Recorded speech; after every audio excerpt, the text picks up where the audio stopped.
الحمد لله رب العالمين، والصلاة والسلام على سيدنا وحبيبنا محمد وعلى آله وأصحابه أجمعين. ئیمانداران و خواناسانی زۆر بەڕێز، هیچ وڵات و گەل و میلەتێک بەبێ حکوومەت و دەستگای بەڕێوەبردن نابێ و ناکرێ.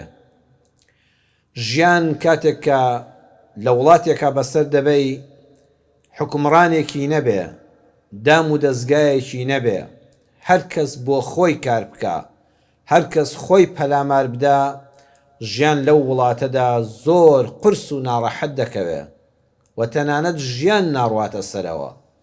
بۆیە دەبینی بە درێژایی مێژوو هەموو وڵاتێک، هەموو سنووری جوگرافیایەک کە گەل و نەتەوەیەک یان چەند گەل و نەتەوە و زمانێک تیا کۆبوونەوە، ئیلا حکوومەتێکیان هەبووە، دام و دەستگایەکی بەڕێوەبردن لەو وڵاتەدا هەبووە. جا حکوومەت و کاربەدەستان دوو جۆرن. یەکەم دادپەروەر و خزمەتگوزار و مایەی ئاوەدانی و پێشکەوتنی وڵاتن.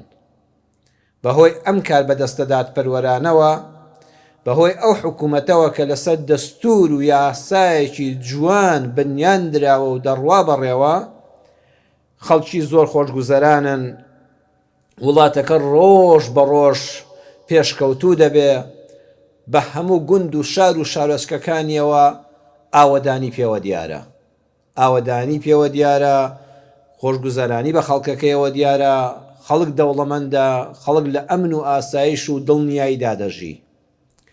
دووەم حکوومەتە دیکتاتۆر و داپڵۆسێنەر و مایەی کاولکاری و قەرزاری وڵاتن. حکوومەتانێکی شەن لە دێر زەمانەوە هەتا ئێستا و لە دواتریشا هەردەبن بە دڵنیاییەوە کە دەسەڵاتدارێکی دیکتاتۆرن، دەسەڵاتدارێکی داپڵۆسێنەرن. ئەو وڵاتە چەند جوان بێ، چەند پڕبەرهەم بێ، چەندە خەڵکی باشی هەبێ، چەندە دەستی کاری هەبێ، چەندە گەنجی لێهاتووی هەبێ، هەمووان دەفەوتێنێ. هەمیشە وڵاتێکی قەرزار، وڵاتێکی دواکەوتوو، وڵاتێکی کاولکار، بەردەوام خەریکی جەنگی ناوخۆ، جەنگی دەرەکی، ڕۆژ بە ڕۆژ ئابووری وڵاتدا دەتەپێ، ساڵ بۆ ساڵ قەرزەکانی لەسەری کەڵەکە دەبن. بەڵێ وڵات بە کوفر و شرک لە دنیادا لە ناو ناچێ. یعنی وڵات هەیە لەسەر زەویدا خوای تاقی تەنیها کە ئەڵڵایە سوبحانەهو وەتەعالا ناپەرستن، بدەپەرستن، هاوبەش بۆ خوا دادەنێن، یان هەیانە مولحیدن، بەڵام عەدالەتێکیان هەیە، بەڵام لە ناو خۆیاندا دادپەروەریەکیان هەیە بۆ دانیشتوان و هاونیشتیمانیانی خۆیان، خوای گەورە ئەوانە دێڵێتەوە. وڵات و حکوومەت و میلەت بەس بەستەم لە ناو دەچێ. ئەم وشەیە، ئەم ڕستەیە جارێشکە دووبارەی دەکەمەوە جەنابتان باشتر لێ حاڵی ببن. وڵات بە کوفر و بە شرک لە ناو ناچێ، بەڵام وڵات بەستەم لە ناو دەچێ. بۆیە زانایانی تێگەیشتووی ئێمە، زانایانی زانا بە دین و ژین، تێگەیشتوو لە قورئان و فەرموودەی پێغەمبەر صلی الله عليه وسلم، فەرموویانە الدەولەة تەدوم مع الكفر. دەوڵەت، دەسەڵات، حکوومەت، فەرمانڕەوایی بەردەوام دەبێت لەگەڵ کوفرە، واتە ئەو حکوومەتە حکوومەتێکی کافرە، وڵاتێکی کافرە، دەسەڵاتێکی ئیسلامی نییە، بەڵام بەردەوام دەبێ. ولا يدوم مع الظلم. بەڵام هیچ دەوڵەت و حکوومەت و دەسەڵاتێک نییە ستەمکار بێ و بمێنێتەوە، سەرنجام لە ناو دەچێ. خوای پەروەردگار لە قورئانی پڕبەرەکەت و بەخششدا لە سوورەتی هود ئاەتی 117 دەفەرمێ: وما كان ربك ليهلك القرى بظلم وأهلها مصلحون. قد شتیوانابێ، وما كان يعني هەرگیز شتیوانابێ، ئەمە مەحاڵە. خوای گەورە دانیشتوانی ئاوەدانیەک، شارێک، وڵاتێک، مەملەکەتێک، گەل و نەتەوەیەک لە ناو بەرێ بەستەم خوا قەت ستەم لە خەڵک ناکا و ئەهلوها مصلحون لە کاتێکا کە خەڵکەکانی خەڵکی چاکخوازن چاکسازن مصلحن هەم ساڵحن هەم مصلحن. ئیمامی تەبەری پێشەوای توێژەرەوانی قورئان ئیمامی تەبەری لە تەفسیرەکەیدا فەرموویەتی وأهلها مصلحون فيما بينهم لا يتظالمون ولكنهم يتعاطون الحق فيما بينهم وإن كانوا مشركين وإنما يهلكهم إذا تظالموا. دفرمي خواي قورا أو قلونتوا ولاتو دا صلاة لنا ونابا كاتيك كخلق كيننا أخوي عندها ما في يكترددا ستم ليقناكا وإن كانوا مشركين بابت پرستيش بن با خوانا ناسيش بن ما دام لنا أخوي دا ستم ليقناكا ريز ليكتردقرن ما في يكترد باريزن خوالنا ويان نابا خوا أوان عدل أو كافران ديالته ولا ويان نابا وإنما يهلكهم إذا تظالموا أي خواي قولة كي حكومتك ودا صلاتك وملتك لنا ودبا أو كاتي كستميان لنا يكتدابو كستميان ليكتركر ظلميان ليكر خواي قولة لنا ويان دبا. جريري كري عبد الله دا فرمين لباري أم آياته برسيار من لبيغمبر صلى الله عليه وسلم وأهلها مصلحون يعني معنى چيا پیغمبری سرور صلى الله عليه وسلم فرموي وأهلها ينصف بعضهم بعضا خلقكي دانشتواني أولاتا وجدانيان هي برانبر بيكتر وجدانيان هي برانبر بيكتر دست خوشي لچاكي يكتر دكان دستی یەک دەگرن لە خراپە و ناهێڵن خراپەکاری لەنا وڵاتە بکرێ بە هەمووانیان کۆمەک دەکەن و وڵاتەکەیان دەبەنە پێشەوە دیفاع لە یەکتر دەکەن ستەم لە یەک ناکەن هەر کەسە ئیشێکی هەبوو ئیشی خۆی دەزانێ ئەو ئیشی خۆی دەکا ئەو ئیشی خۆی دەکا ئەو موچەی کە وەری دەگرێبایی ئەوەندە زیاتر کاری پێشکەش بە وڵات و بە میلەتەکەی کردووە. پێغەمبەر صلی الله علیه وسلم فەرمووی معنای ئەوەیە هەر وڵاتێک ئاوا بەڕێوەچوو مەحاڵە خوای گەورە لێیان تێکدا محال أخوة قولة لناويان بري وإن كانوا مشركين با مشركيش بن أي سزاي أو بتپرستو ملحدان بوكيا أو بو قيامتا أو سزايان جهنم قمرائيان سلي شواويان لجهنم دبين نوا بلام لدنيا دا مادام استم ليقناكن ما في يكتر ددن خواي قولة أوانا ده ياليتوا قل سيروا في الأرض فانظروا كيف كان عاقبة المجرمين سورة النمل آياتي 69. خواهی گەورە بە پێغەمبەری سەرور صلی الله عليه وسلم دەفەرمێ ئەی پێغەمبەری خاتم ئەی محەممەد صلی الله عليه وسلم بڵێ بگەڕێن بەسەر زەویدا موسڵمان دەبێ هۆشیار بێ موسڵمان نابێت تەپۆ بێ موسڵمان نابێ گەمژە بێ موسڵمان نابێ خەواڵ و خەوتوو بێ موسڵمان نابێ بەنجکرا و سڕکراو بێ قل سیروا فی الأرض کاکە بگەڕێ بەسەر زەویدا جاران بە پێدەگەڕای بە سواری وڵاغ دەگەڕای ئەچووی وڵاتێکت دەبینی پاژماوەیەکت دەبینی ئەم گەلە چۆن لە ناو چوون و دەسەڵاتەکانیان چی لێ هاتووە. ئێستا بەڕێزان لە ناو مۆبایلەکەی خۆتە هەموو شتێک هەیە ئێستا سنتەری لێکۆڵینەوەی استراتیژی مێژووی هەیە بگەڕێ شت ببینە بخوێنەوە سەرنجامی ستەمکاران سەرنجامی مجریم و تاوانکارەکان ببینە دەرسی لێ وەرگرە تۆ بەو ڕێگایەدا مەڕۆکە ئەوی پیا ڕۆیشت و تیا بە هیلاک چوو. ئیبن عوثەیمین دەفەرمێ تەنانەت ئەگەر ستەم لێکرا و کافریش بێ و پاشان نزا بکە خوای گەورە نزاکەی گیرا دەکات لەبەر خۆشەویستی بۆ کافرەکە نا خوا کافری خۆش ناوێ خوا ڕقی لە کافرانە لە بێدینانە بەڵام کاتێ ستەم لێکراو بوو دوعای کرد خوا دوعای ئەو کافرە وەردەگرێ ئەو مشریکە وەردەگرێ لەبەر خۆشەویستی بۆ کافرەکە نا بەڵکو لەبەر خۆشەویستی خوا بۆ دادپەروەری خوا ئەوەندە عەدالەتی خۆش دەوێ کە مەزلومەکە کافریش بێ دەستی بەرز کردەوە خوا دوعاکەی هەر وەردەگرێ لەبەر خۆشەویستی خوا بۆ دادپەروەری و بۆ عەدالەت. لە وتاری ڕابردوودا باسی هەندێک خاڵی لێکچووی دیکتاتۆرەکانمان کرد. لەم وتارەشدا هەندێکی تر باز دەکەین بەویستی خوای پەروەردگار. خوای گەورە باسی ڕۆژی قیامەت و ناو دۆزەخمان بۆ دەکات کە چۆن ستەمکاران و چەپڵە لێدەرەکانیان و کۆیلەکانیان نەفرەت لە یەکتر دەکەن. بەڵام ئێمە ئەمڕۆ هەر لە دنیادا لە کاتی ڕووخانی دیکتاتۆرەکاندا ئەمە بە چاوی خۆمان دەبینین.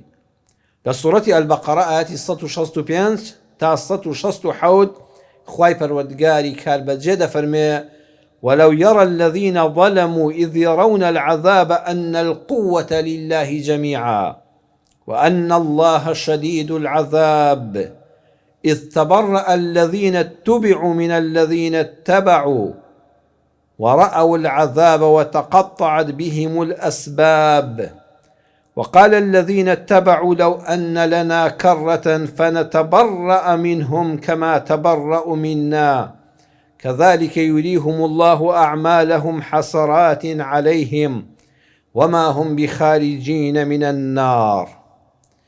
خوای پەروەردگار دەفەرمێ کاتێک کە ڕۆژی قیامەت دێ ئەو ستەمکارانەی کە لە دنیادا خەڵکیان دەچەوساندەوە زاڵم و ستەمکارەکە لەگەڵ چەپڵە لێدەر و جەلاد و پیاوکوژەکانیان لەگەڵ دەنگدەر و ماستاوچی و دەربارەکانیان کاتێک کە عەزابی بە شیدەتی خوای پەروەردگاریان بینی بۆیان دەردەکەوێ ئەن القووەتە لله جەمیعا هەرچی هێز و دەسەڵاتە هەمووی بۆ ئەڵڵایە سوبحانەه وتەعالا.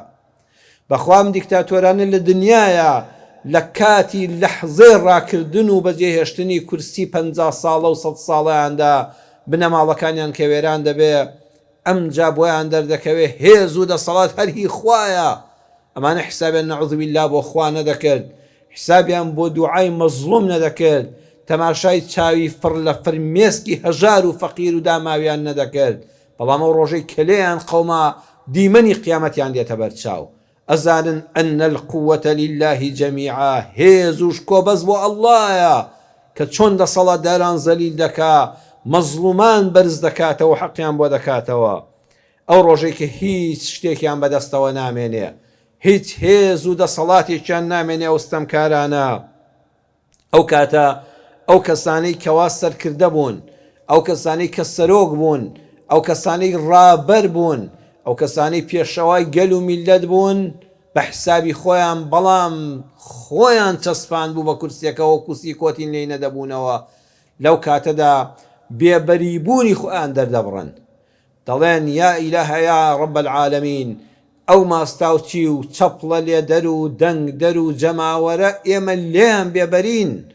ئەوانە کەسی خراپ بوون، ئەوانە ماڵی ئێمەیان وێران کرد، ئەوانە هانی ئێمەیاندان خوا بیان سووتێنە بە جەهەنەم، ئێمە لەوانە بێبەرین.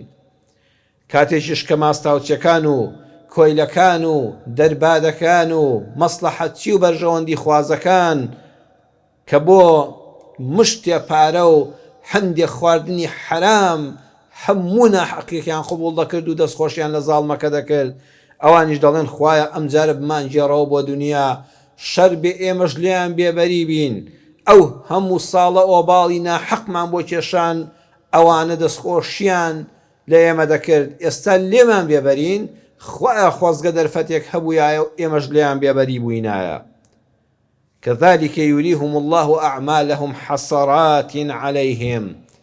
تەمەنێک بەیەکەوە بوون ئەم زاڵم و یاری دەدەرانە، ئێستا هەموو کار و کردەوەکانیان بۆتە حەسرەت، بۆتە پەشیمانی، بۆتە نەدامەتی و لە هەرگیز لە ئاگری دۆزەخیش ڕزگار نابن.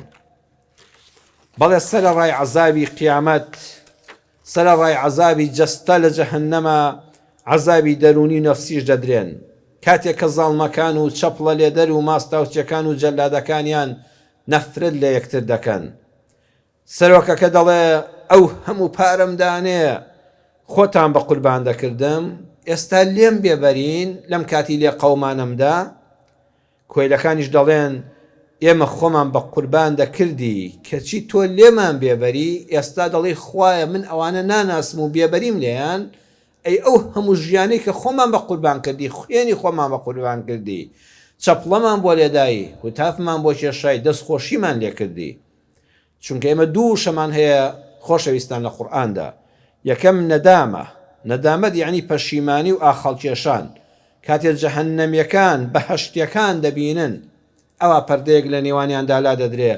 جەهەنەمیەکان دەبینن ئەوە براکەی خۆیەتی، ئەوە خزمەکەیەتی، ئەوە هاوکارەکەی لە دایرە بەیەکەوە بوون، ئەوە هاوڕێکەیەتی، ئەوە ناسیاوەکەیەتی. ئێستاوا لە بەهەشتا لەو ناز و نیعمەت و خۆشیە بێشمارەدایە کە وەسف ناکرێ. ئەمیش ئێستا لە جەهەنەمە بەس ئەوەیە زیندووە و نامرێ و بەردەوام ئەم عەزابەی لەسەرە. لەو کاتەدا نەدامەتێک هەناسەی پەشیمانی هەڵدەکێشێ.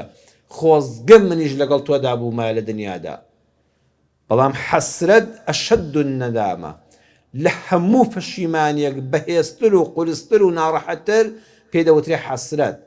حەسرەت ئەو کاتەیە پەشیمانیەکە و ئاخەڵکێشانێکە کاتێ ئەو کەسەی کە تۆ بە قوربانی دەبی بڵێ لێت بێبەریم. هەر لە دنیا شاوایە، ئەنجا لە قیامەتیشە کەسێک تۆ خۆت بە قوربان کردووە، ماڵی خۆت، ژیانی خۆت، ئەولادی خۆت، سەمع و کەرامەتی خۆت، هەموو شتێکی خۆتت بە قوربان کرد، ئەو لە کۆتاییە بڵێ نان ناسم و لێت بێبەریم. وەیە لە قیامەتە ئەو سەرۆک و سەرکردانە کە خۆیان بێبەری دەکەن لە جەماوەرەکانیان کە لە دنیادا بۆ ناحەق لەگەڵیان بوون و پشتیوانیان بوون، هەموو هەردوو لا حەسرەت هەڵدەکێشن. یعنی ئەو پەڕی پەشیمانن.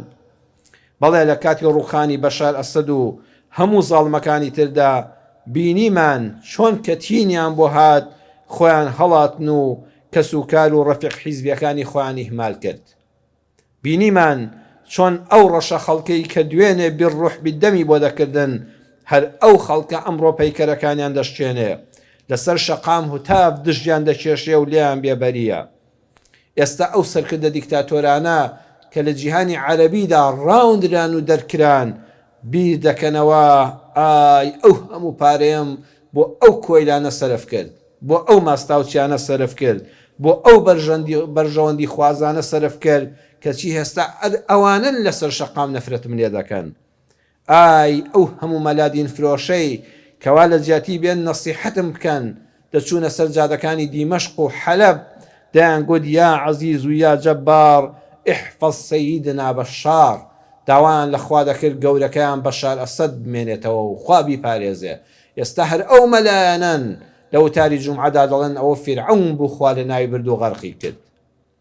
هەموو ئەو نووسەر و نۆکەر و ڕۆژنامەنووس و ڕاگەیاندکارن و تیڤیەکان کە شەو و ڕۆژ بە باڵای دیکتاتۆریاندا دەخوێن ئاخوڕیان دایمە پڕ لە ئالیشی تەڕ و تازە بوو.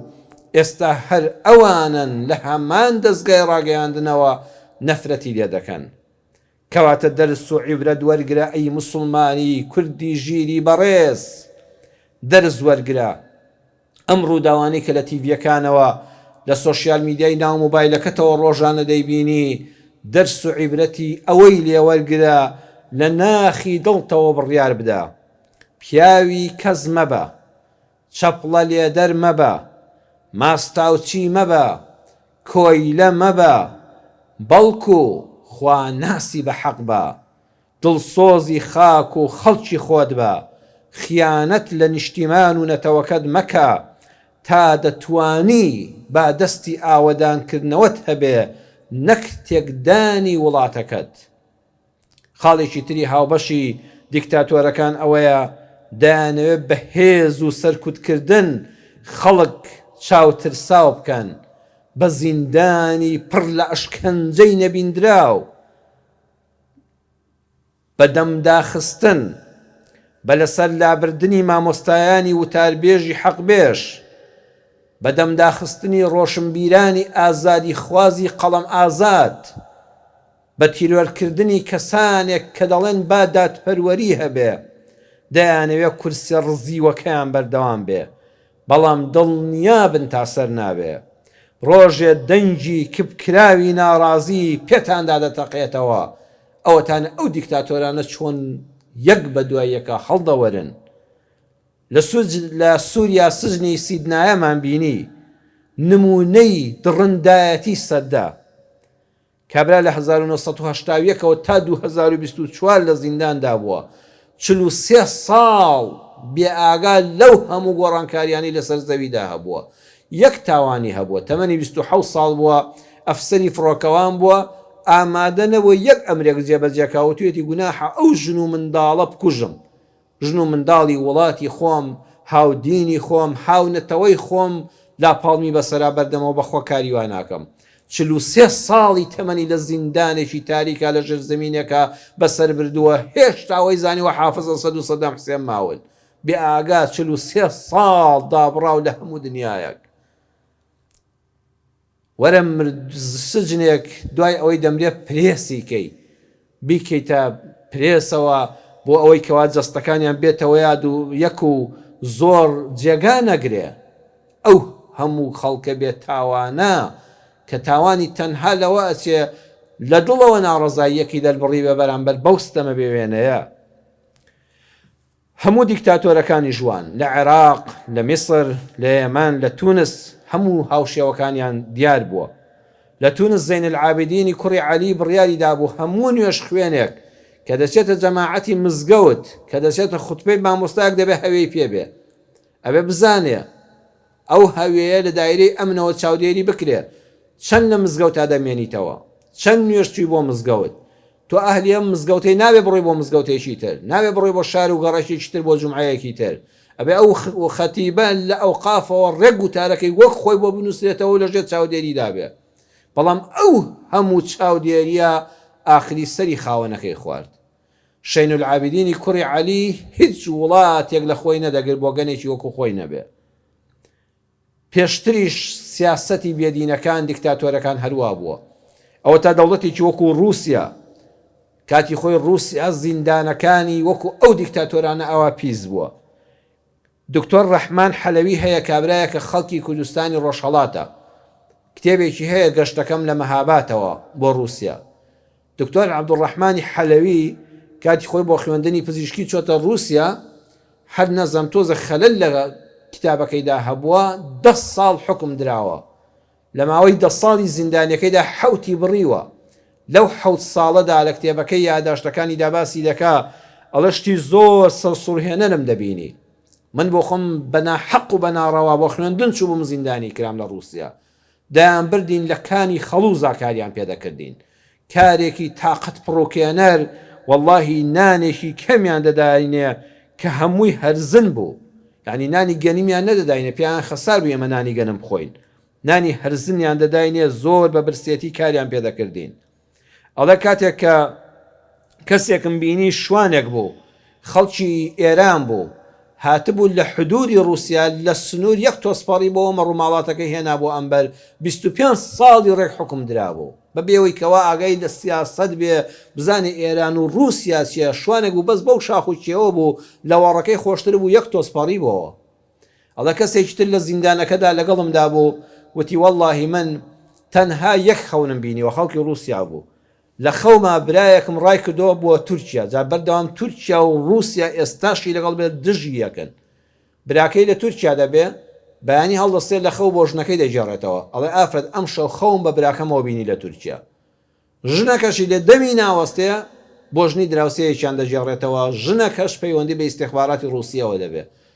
دەما و دەم دەگاتەوە و کابرا دەڵێ گیرا، کە گیرا بوو ئەشکەنجەیەکی بێ سنووری دەدەن. ئەڵەن دەبێت پێمان بڵێ لە خەوەکەدا چێی کەت بینی لە رووسیا لە تورکیا، چێت بینی چتان گوت؟ دەڵێ وەڵڵاهی خەوم بوو، بەس ئەوەندە بینی براکەم بینی و خەبەرم بۆ. ئەڵێن نابێ 25 ساڵی ڕێک لەسەر ئەو خەونە حکم دەدرێ. 25 ساڵی تەمەنی لە زیندانی رووسیادا لەسەرەوەی خەونێکی بینیوە. خەونەکەسی بەس بۆ ژنەکەی جێڕاوەتەوە، ئەو لە دەمی ترازاوە. بەڵام دواتر رووسیا چۆن هەڵوەشاو رووسیا بوو، هیچی لەسەری چەوە نەما، پارچە پارچە بۆ هەریەکە ئازادی خۆی وەرگرێت اتحادی سۆڤێتی.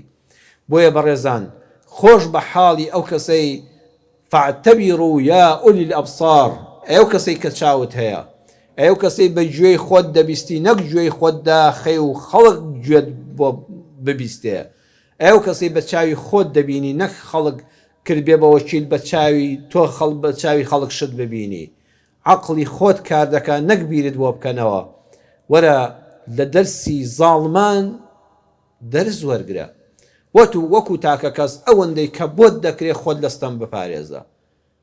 زوڵم لە ئاژەڵێک مەکە، کورد دەڵێ زوڵم لە مێرولەیەک مەکە، زوڵم لە ماڵ و منداڵی خۆت مەکە. ستەم لە براو خوشتی خۆت مەکە، لە دراوسێکەتی مەکە، لە هاوڵاتیەکەی خۆتی مەکە. ستەمکار هەر زاڵمەکەی لوتکە نییە.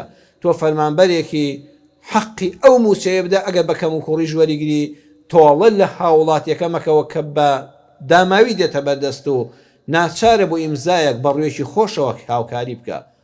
تۆ دوکانداری کاسبکاری، تۆ مامۆستای ئاینی بە حەق بڵێ حەق بە ناحەق بڵێ ناحەق، دڵسۆز بە شتەکان مەشێوێنە. دنیا سێ چوار ڕۆژێکە و تێدەپەڕێ و هەمومان دەمرین، قیامەتێک هەیە. خوای گەورە لە قورئانەکەیدا ئاەتەکانم بۆ خوێندنەوە لە سوورەتی ئەلبەقەرەدا چەند بە جوانی بۆمان باز دەکا. پێمان دەڵێ سوورەتی ئەلبەقەرە ئاەتی 165 تا 167 بخوێندنەوە، زاڵمەکان ستەمکارەکان لێتان بێبەرین ئەو کەسانی پشتیوانیان دەکەن. واللهی ئەی ستەمکاران، ڕۆژێکیش لە دنیا و قیامەتە هەر ئەو کەسانی کە ئێوە بە جەماوەری خۆتانیان دەزانن، ئێوە دڵتان پێیان خۆشە و ئومێدتان لەسەر هەڵچنیون، بەخوا لێتان بێبەری دەبن. هێزی ماوە، هێزی بە قووەت، ئەوەی لە شکان نەهاتووە عەدالەت و دادپەروەریە. خوا ناسی بە حەقا، چاکبوونە لەگەڵ میلەتی خۆتدا، دادپەروەری و دەستپاچیە. بەکارهێنانی بودجەی وڵاتە بۆ هەمووان، نەک هەندێک قڕ و پڕ بن، قڕ بن هەندێکیش لە تێریان سکیان بێشێ و پڕ بن. بە هەمومان وەکو لە بەردەمی خوای پەروەردگاردا یەکسانین و عەبدی خواین. با بەرامبەر بە یاسای وڵاتیش یەکسان بین، با بەرامبەر بودجەی وڵاتیش یەکسان بین. باستەم لە یەک نەکەین. دنیا کۆتایی پێدێ، بەختەوەر ئەو کەسەیە نێوانی خودۆی خۆی خوای ئاوەدانە، دەفتەری ئەعمالی لەگەڵ بەندەکانی خوادا پاکە. داواکارم لە خوای پەروەردگار، یا ڕەبی خوایە وڵاتمان لە زوڵم و زاڵمان پاکەیتەوە، دادپەروەری و عەدالەت لە ناوماندا بچەسبێ. یا ئیلاه العالمین ڕەحممان پێ بکەی، خۆمان یەکێک نەبین لە ستەمکاران، نەستەمکار بین، نەچەپڵە لێدەری ستەمکارانیش بین. یا ڕەبی خوایە ڕیسوای قیامەتمان نەکەی، سەرشۆڕی قیامەتمان نەکەی، بە جەهەنەم نەمان سووتێنی، جێگەی هەموو لایەکمان بەهەشتی بەرین بێ. لە ماڵێک لە ماڵەکانی خۆتدا کۆت کردوینەوە، لە بەهەشتی بەرینیشا کۆمان کەیتەوە. شیفای نەخۆشەکانمان بنێری، ڕەحم بە حاڵی هەموو لایەکمان بکەی. هەموو مەزلومانی دنیا خوایە ڕزگار بکەی.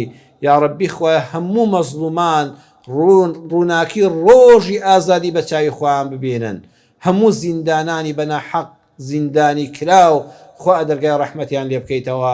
ڕەحم بە حاڵی هەموو لایەکمان بکەی. آمین آمین والحمد لله رب العالمين.